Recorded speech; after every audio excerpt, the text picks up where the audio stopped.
안녕하세요. 성경 읽는 풀려치입니다. 오늘은 열왕기상 3장 읽어보겠습니다.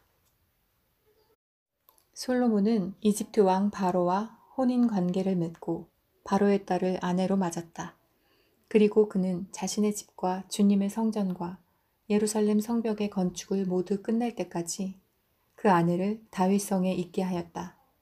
주님께 예배드릴 성전이 그때까지도 건축되지 않았으므로 백성은 그때까지 여러 곳에 있는 산당에서 제사를 드렸다.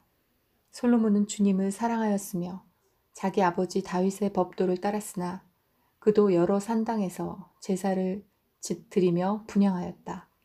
기브온에 제일 유명한 산당이 있었으므로 왕은 늘 그곳에 가서 제사를 드렸다.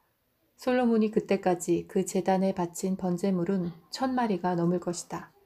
한 번은 왕이 그리로 제사를 드리러 갔는데 그날 밤에 기브온에서 주님께서 꿈에 솔로몬에게 나타나셨다. 하나님께서 말씀하시기를 내가 너에게 무엇을 주기를 바라느냐 나에게 구하여라 하셨다. 솔로몬이 대답하였다. 주님께서는 주님의 종이요 나의 아버지인 다윗이 진실과 공의와 정직한 마음으로 주님을 모시고 살았다고 해서 큰 은혜를 베풀어 주시고 또 그 큰 은혜로 그를 지켜주셔서 오늘과 같이 이렇게 그 보좌에 앉을 아들까지 주셨습니다. 그러나 주 나의 하나님, 주님께서는 내가 아직 어린아이인데도 나의 아버지 다윗의 뒤를 이어서 주님의 종인 나를 왕이 되게 하셨습니다. 나는 아직 나가고 들어오고 하는 처신을 제대로 할 줄 모릅니다. 주님의 종은 주님께서 선택하신 백성, 곧 그 수를 셀 수도 없고 계산을 할 수도 없을 만큼 큰 백성 가운데 하나일 뿐입니다. 그러므로 주님의 종에게 지혜로운 마음을 주셔서 주님의 백성을 재판하고 선과 악을 분별할 수 있게 해주시기를 바랍니다. 이렇게 많은 주님의 백성을 누가 재판할 수 있겠습니까? 주님께서는 솔로몬이 이렇게 청한 것이 마음에 드셨다. 그러므로 하나님께서 그에게 말씀하셨다. 네가 스스로를 생각하여 오래 사는 것이나 부유한 것이나 원수 갚는 것을 요구하지 아니하고 다만 재판하는 데에 듣고서 무엇이 옳은지 분별하는 능력을 요구하였으므로 이제 나는 내 말대로 내게 지혜롭고 총명한 마음을 준다. 너와 같은 사람이 너보다 앞에도 없었고 내 뒤에도 없을 것이다. 나는 또한 내가 달라고 하지 아니한 부귀와 영화도 모두 너에게 주겠다. 내 일생 동안 왕 가운데서 너와 견줄 만한 사람이 없을 것이다. 그리고 내 아버지 다윗이 한 것과 같이 네가 나의 길을 걸으며 내 법도와 명령을 지키면 네가 오래 살도록 해주겠다. 솔로몬이 깨어나서 보니 꿈이었다. 그는 곧바로 예루살렘으로 가서 주님의 언약궤 앞에 서서 번제와 화목제를 드리고 모든 신하에게 잔치도 베풀어 주었다. 하루는 창녀 2사람이 왕에게 와서 그 앞에 섰다. 그 가운데서 한 여자가 나서서 말을 하였다.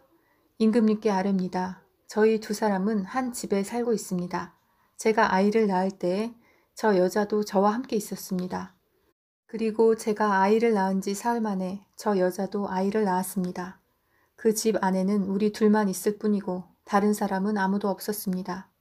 그런데 저 여자가 잠을 자다가 그만 잘못하여 자기의 아이를 깔아 뭉개었으므로 그 아들은 그날 밤에 죽었습니다. 그런데 이 종이 깊이 잠든 사이에 저 여자가 한밤중에 일어나서 아이를 바꾸었습니다. 저의 옆에 누워있는 저의 아들을 데리고 가서 자기 품에 두고 자기의 죽은 아들은 저의 품에 뉘어 놓았습니다. 제가 새벽에 저의 아들에게 젖을 먹이려고 일어나서 보니 아이가 죽어 있었습니다. 아침에 제가 자세히 들여다보았는데 그 아이는 제가 낳은 아들이 아니었습니다. 그러자 다른 여자가 대들었다. 그렇지 않다는 것이었다. 살아있는 아이가 자기 아들이고 죽은 아이는 다른 여자의 아들이라고 우겼다.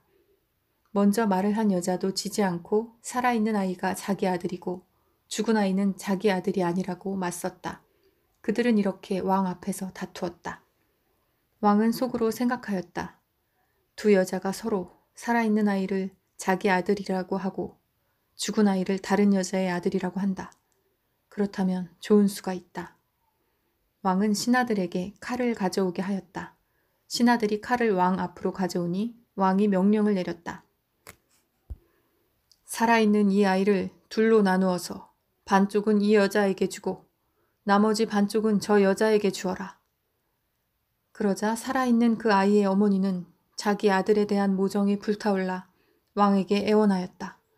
제발 임금님, 살아있는 이 아이를 저 여자에게 주시어도 좋으니 아이를 죽이진 말아 주십시오. 그러나 다른 여자는 어차피 내 아이도 안 될 테고 네 아이도 안 될 테니 차라리 나누어 가지자 하고 말하였다. 그때 드디어 왕이 명령을 내렸다. 살아있는 아이를 죽이지 말고 아이를 양보한 저 여자에게 주어라. 저 여자가 그 아이의 어머니이다. 모든 이스라엘 사람이 왕이 재판한 판결 소식을 들었다. 그리고 백성들은 왕이 재판할 때에 하나님께서 주시는 지혜로 공정하게 판단한다는 것을 알고 왕을 두려워하였다. 아멘.